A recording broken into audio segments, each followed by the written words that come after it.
It's Kevin Williams from the Shore Sports Network talking girls basketball. Absolutely a first, which we debuted today. I am joined by a face very familiar to those who follow sports in New Jersey, but especially girls basketball here in the Shore Conference. That is Greg Lerner, a two-time New Jersey Sports Writer of the Year, who's kind enough to join us for the rest of this basketball season to provide some inside analysis and content for us on the Shore Sports Network. Greg, what a pleasure to have you here in our studio. I'm so excited to be working side by side with a legend like yourself and all the guys here at Shore Sports Network. It's something that we've talked about in the past. I'm glad that it's finally come to fruition. So tell our viewers what you are going to be doing for the next few weeks to sort of help us out as we really cover girls basketball for the first time with some regularity. Yeah, I think it's fair to let everybody know this is kind of a tempered coverage for girls basketball on the Shore. I'll be doing a top 10, which I think is everything when it comes to the Shore Conference girls basketball. You better be doing a top 10. We'll do a weekly notebook where I think we'll do some quick hitters, a player of the week, a team of the week, whatever that week dictates. We'll try and put into that notebook. We'll cover one game a week. Maybe we'll expand that a little bit as we get a little bit deeper. And then the thing that I'm going to look forward to most is that me and you are going to share some FaceTime here and talk a little girls basketball on the Shore, which is obviously the hotbed for girls basketball in the tri-state area, maybe the country. Well, it's great for us to have you, even on a small basis, right, a part of our team, and we really are thrilled. We want to thank the Hoop Group for jumping on board as a sponsor to help us add girls basketball coverage to our long list of things, and certainly one we should, especially when we think, and what's that line about the more things change, the more they stay the same? Well, here we are in the early part of February. The Super Bowl's over. The focus now getting ready for the Shore Conference State Tournament. And you look at the state rankings, no matter who they are, and you see at the very top, dominated once again by Shore Conference teams. It's amazing because for 22 years when I worked at the Ledger, and for the last 6 working with News 12 Varsity, people would ask me, like, why? Why is the Shore Conference so dominant? And I'm like, well, because A, it's got tradition.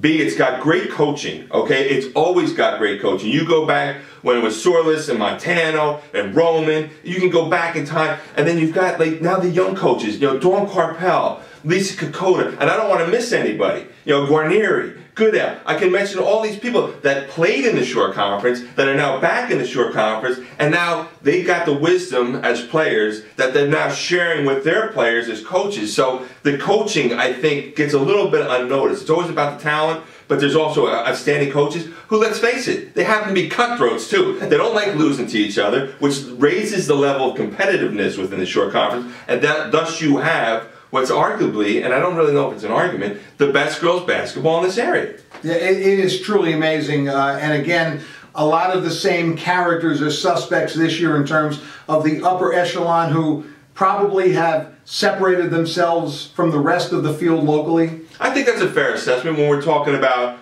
St. Rose, St. John Vianney, and Manasquan. Okay, I think those 3 teams have made it abundantly clear that they're the measuring sticks this year in the Shore Conference, no matter how you want to stack it. Now, Vianney being undefeated, I think, gets a little bit of the nod, okay?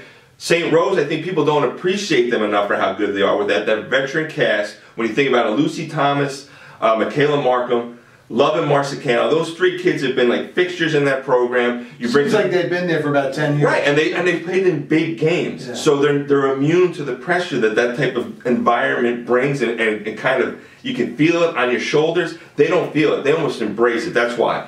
And then you got Manasquan. Manasquan, all they do is just go to TSC finals year after year after year. You don't have to worry about them. They always seem to be in Trenton.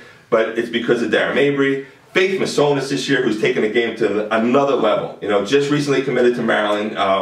Maryland's getting an excellent player, a smart player, and she's only a junior. Lola Mullaney. So you got those 3 kids that are really cohesive offensively that you got to try and defend.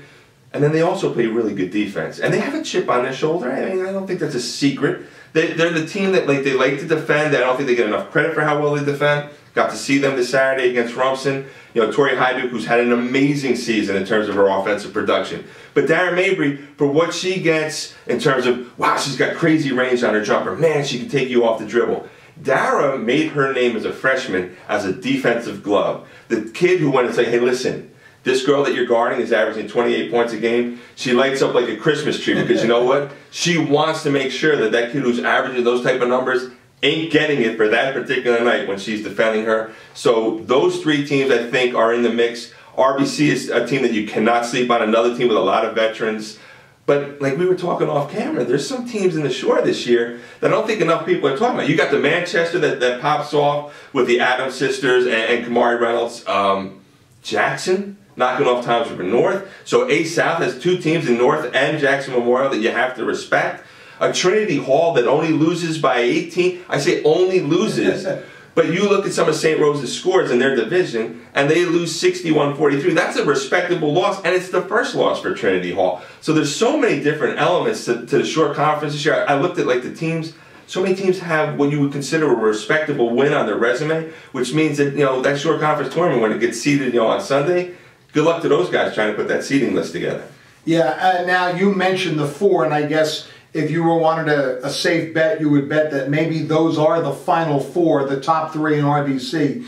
But there are teams who on a given night, are there teams on a given night, Rumson, Fairhaven, or somebody like that, who can pull off that upset and get to that final four? No doubt about it. And I think those four teams would tell you, not being diplomatic, but being sincere, that, you know what, there are teams that are outside of that, what we consider the core four, that are very formidable and wouldn't be a surprise. I think Manchester's proven that. I think a team like Wall, who get, you know, they scared RBC the first time, and the second time they beat them. Yeah. Wall's in danger of not even qualifying. They're 8-10 as of today. So you got to get to that 500 record. But there's teams like that have knocked off RBC. So yeah, I think there's, that was the point I was trying to make, that like Toms River North and Jackson and Manchester, Donovan Catholic that beats Manchester. There's so many teams. Colts Neck that's having a great year. Marlboro, we can go on and on. Yeah. There are so many teams that beyond those core four, I can say, you know what, on one, like you said, on that night, if things hit right, if Jess Broad is dominating inside, or Giselle Romero is doing her number from Marlboro, yeah, they can sting somebody. Or if Alyssa Hershey is knocking down threes and Buxton and Collins are doing their thing, that Donovan Catholic can clip somebody. So yeah, that's what's going to make the Shore Conference so interesting, is that I don't think those four teams feel like they're safe. They know that, you know, on any given night when they get on the floor with the right team, they could be in peril. You know, when we get to next week, we'll obviously get a little deeper into the Shore Conference tournament.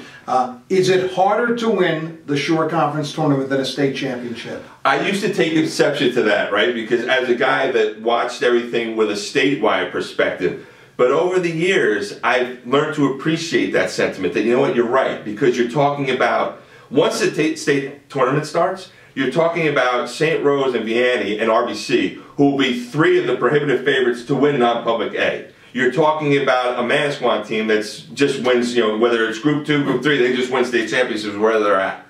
You're talking about those type of teams, Toms River North and Jackson Moore, who are going to be, you know, they're going to be contenders within there. So yeah, when you bring them all together into this melting pot, the thing that I worry about now is that, yeah, you're right, it is harder to win that than a state.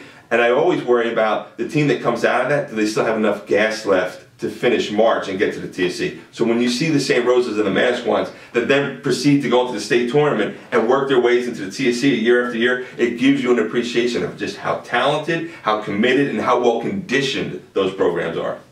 Give me, is a little fair to throw you on the spot, but that's what you are. Yeah. Player of the year in the Shore Conference right now. Is there one, or clearly it's going to be decided by what happens over the next few weeks, but is there one that stands out, or is it just too many? I think that you could make it, because I'm going to forget people. I think that Tori Hyduke, what she's done offensively, has really captured a lot of people's imagination and just been startling in terms of the numbers that she's put up. I think Darren Mabry, because of what she does on both ends of the floor. When she's scoring in a variety of ways. I'm watching her at 100 miles an hour, and she is that kid who can pull up on the dribble, you break your ankles, and she's got a clear shot on the foul line, but she's also defending with tenacity at the other end. In man-to-man, you know, she wants that best assignment. She wants to guard that team's best player and shut them down. So you look at that, I think that, you know, Michaela Markham, whose scoring might not be what everybody has grown accustomed to in the past, but it's because she's become more dynamic. She's getting people involved. She's rebounding. Let me tell you something. When these games become more and more important, Michaela's going to be attacking the basket and she's going to knock it down threes. So St. Rose is going to have that. So yeah, there's definitely a lot of players that are going to be in the mix. We haven't talked about Destiny Adams, who might be one of the best freshmen that the Shore Conference has seen in such a long time because of her length, her size, playing away from the basket as a freshman. You know, I think of people like that, Faith Masonis, who's had a great year and has really developed as an offensive, like a reliable offensive finisher around the basket. Always been one of the best passers, in my opinion, especially out of the post. So, yeah, there's going to be no shortage of candidates when it comes to talking about a player of the year in a short conference. That's you know, what amazes me about the girls basketball in the upper level, how many girls contribute as freshmen right away, much more so than on the boys' side. Just truly, like you mentioned, Adams, you know, and I got to see her at the WOBM Classic this year. I mean, for a girl that age to be that good that soon and contribute, and you see that with a lot of the girls, even you mentioned, the Mabrys and the Markhams, they were studs as freshmen. Yep, I think, you know, when you talk about specifically about the Adams, they have a great pedigree. I remember Dennis, covering Dennis at Manchester. I remember seeing him grinding with John Leahy, who was at Middle Township. I remember when I used to work in this old building, stringing for the Ocean County Observer, covering Dennis's Manchester team against Leahy's team from Middle Township. So they've got it in their blood, okay? But there's also this competitive edge that only a certain group has. That, like, you know what? If you're the man and I'm the man, now it's time that we're on the court together. And now we're going to settle who really is who that label belongs to. I think that's what kind of separates those players from the rest, is that, you know, there's a competitive edge. They want to know if they're the best. They want to test themselves against the best. But those freshman kids, like you said, it was used to be like, you're a freshman, yeah, the end of the bench is that way now. We'll let you know, when we're going to put you in. Now you see them inserted as starters, and it's because they're getting groomed at a higher level, probably, whether it's, with their AAU teams or wherever they work out with and they train with. I think that, like in certain degrees, like the Mabrys, it's like because there was an older one that started, you always were going to try, you had a standard to live up to, whether it was Michaela, then Marina, and Aldara. So there's different reasons for it, but yeah, it's kind of happened in the last probably like 10 years or so, where these freshmen have come in and have been prominent, like you said, starting, which was something that was like, when you heard about a freshman starting when we were kids, it was like, who is it? Who is that kid? Oh, it's Michael Jordan, or it's Isaiah Thomas. Now it's like it becomes more regular to see so many teams that have freshmen playing and playing big roles for them. Well, the knowledge and passion you bring for the sport is just a great asset to us, and even if it's a small dose of Greg Lerner, we're glad to have it for the next few weeks and look forward to doing this. Greg, me too. Greg will do a top 10 each week. He's going to get himself to a game each week for sure. A little blog. He'll write a little notebook each week as well. So if you follow girls basketball and you've sort of been upset that we haven't jumped in, well, we're getting the toes wet for sure. Greg Lerner and Kevin Williams for the Shore Sports Network. We'll catch you again next week.